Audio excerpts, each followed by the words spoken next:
কেন নায়িকার রোল পান না সমতা? কেনই বা তাকে দেখা যায় পার্শ্ব চরিত্রে? পালিয়ে বিয়ে থেকে পরিবারের সঙ্গে সম্পর্ক ছেদ, আবারও অভিনয় ফিরে আসা, সবকিছু নিয়ে অকপট সমতা দাস।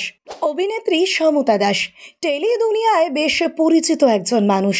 বেশিরভাগ সিনেমাতেই তাকে হয় মায়ের চরিত্রে কিংবা দিদি, পিসি, মাসির চরিত্রেই দেখা যায়। নায়িকার চরিত্রে তাকে আর দেখা যায় না। তবে সিরিয়ালে তার চরিত্রের গাম্ভীর্য কিন্তু অনেক কিছুই বলে দেয়। এ বিষয়ে অভিনেত্রী জানান, 18 বছর বয়সে ভালোবেসে মনের মানুষের সঙ্গে ঘর বাঁধায় তাদের বিয়েটা তার পরিবারের কেউ মেনে নেয়নি, যার ফলে তার ব্যক্তিগত জীবনে তখন চলতে থাকা ঝড় ঝাপটার মধ্যে নিজের কেরিয়ারে ফোকাস করে উঠতে পারেননি অভিনেত্রী।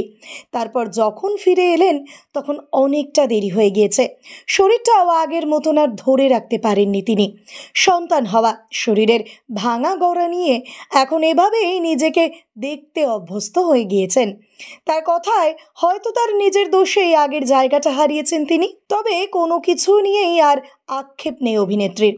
এখন যেমন চরিত্র পাচ্ছেন সেগুলোতেই নিজের সবটা দিয়ে ফুটিয়ে তোলার চেষ্টা করছেন।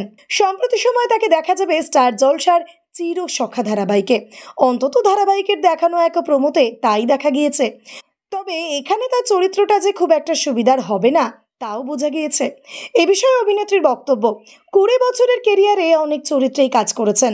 এই সময় কিছু চরিত্র এমন পাচ্ছিলেন যা তার মনে ধরছিল না। তবে লীনাদির লেখার ভক্ত হওয়ায় তার কাছে আসা একটু অন্যরকম চরিত্রটা আর না বলতে পারেনি অভিনেত্রী, রাজি হয়ে যান। তবে তাই বলে বাকি চরিত্রগুলোকে কখনোই খারাপ বলেননি সমতা। ভিডিওটি ভালো লেগে থাকলে অবশ্যই লাইক, শেয়ার, সাবস্ক্রাইব করবেন আর কমেন্টে অবশ্যই জানাবেন আপনি কোথা থেকে দেখছেন।